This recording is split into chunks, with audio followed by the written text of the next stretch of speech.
now we have a special guest star. Melissa Martini Pina has joined us, and we met in Houston because she was very active and on the board at the school that Gwendolyn used to go to before we came out to Austin. And then we found out that we followed you to Austin. So she's now practicing in Austin, and so she also services the special needs community. So I asked if she could share a few words about what you're up to. Well, it's great to meet all of you and great to see Gwendolyn. It was beautiful. I'm Melissa Pina, and I was a long time, and I still am, I saw them last weekend, volunteer with Friends of Down Syndrome. I'm a licensed attorney, but I've actually transitioned to be a trust and estates officer with Cadence Bank. And so we administer special needs trust, and we absolutely love Marbridge in our office, by the way. I'm also volunteering there as well. I was going to say, we're a huge fan of yours.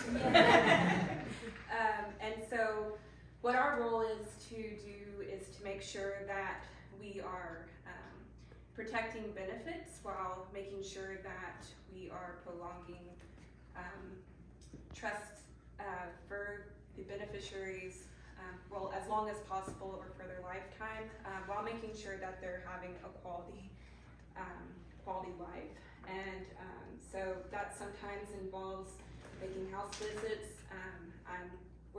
We're known more for having in-person contact and phone calls, and are very familiar with using things like TrueLink cards and ABLE accounts to make sure that public benefits are protected, because that tends to be way more valuable than what's included in that trust account.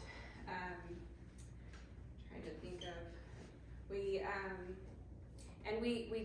definitely like to build on contacts, so it's great to know about other folks here too, because we want to make sure that we're giving the most quality services to beneficiaries, and so that means getting contacts maybe with case management, with other folks who can do applications for SSI or do denial appeals, things like that. I've gone to houses about food stamp issues. There's just quite a bit we can do, and I need to freshen up on my Toastmaster skill, but I felt like I had to stand up here and talk about Cadence because it just seems very relevant. And I'm so excited about this book. I will be bringing it with me to have for families, because that will definitely be really helpful. So. Thank you.